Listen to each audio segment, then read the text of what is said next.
File అన్నీ ఉన్నాయా? ETV ఉందా? ఏబిఎన్ ఉందా?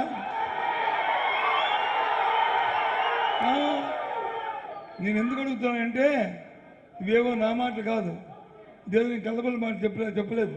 ఆయన ఆయన ఆయన ఉందా, వాళ్ళ కొడుకు 200 మీకు మీకు మీకు వినిపిస్తాను, మీరు చూడండి. కాబట్టి రేపు అడగండి, రేపు అడగండి. రాత్రి డిబేట్లు పెడతారు కదా, డిబేట్లో చెప్పండి, చూపెడతాను, డిబేట్లో చెప్పండి.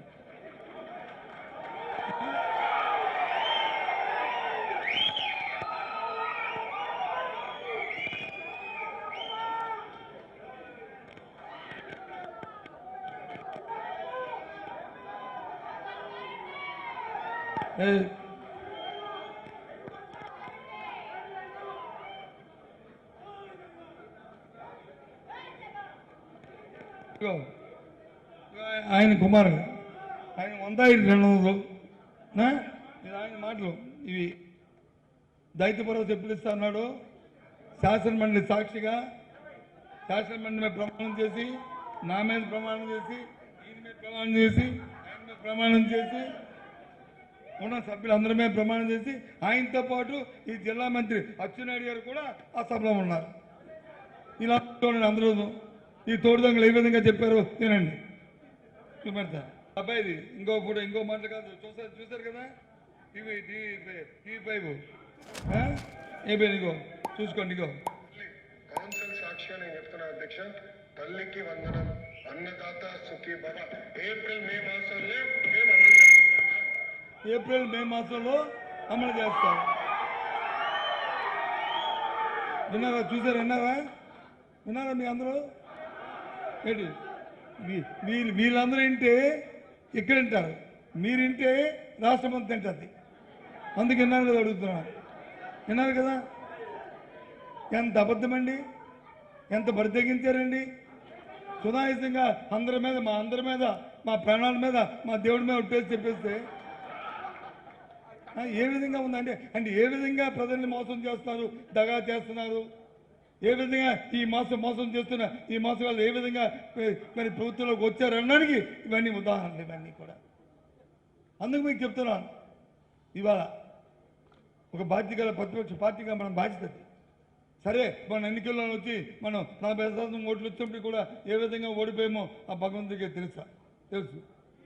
ఏ ఈమెయిల్ ద్వారా ఓడిపోయామా, లేదా ఏ విధంగా ఓడిపోయామా అనేది నాకు తెలుసు. నేను ఆ జోలికి పోను. అడిగితారంట ఆయన వచ్చి, ఆ పెద్ద ఆయన అంటాడు తాడు తీస్తాడు, ఈయన వచ్చి తోలు తీస్తాడు, ఈయన వచ్చి తోకలు కత్తిరిస్తాడు. ఎవడు తోక కత్తిరిస్తాడండి? ఏమనుకుంటున్నాడు తోకలు కత్తిరించడానికి? ఇదేనా ప్రజాస్వామ్యంలో భాష?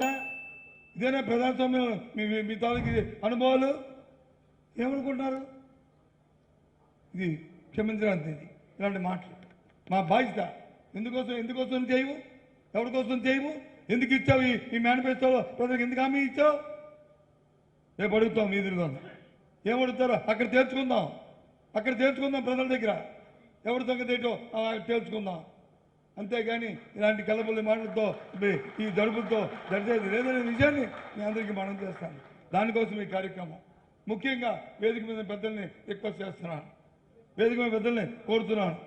ఏ ఒక్కరు కూడా అశ్రద్ధ చేయొద్దు, ఏ ఒక్కరు కూడా అలసత్వం వహించొద్దు.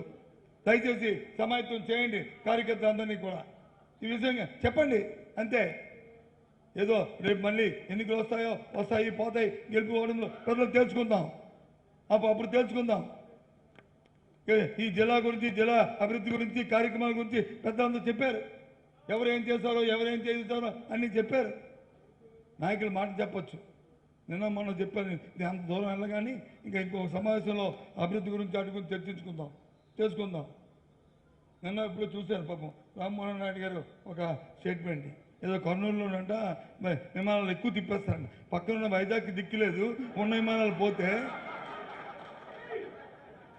వైజాగ్లో ఉన్న విమానాలు పోతే, ఉన్న విమానాలని సర్వీస్ తగ్గించేస్తే కర్నూలు లాంటి తిప్పేస్తారంట. ఏడు తిప్పేస్తావు నువ్వు బొరవరా?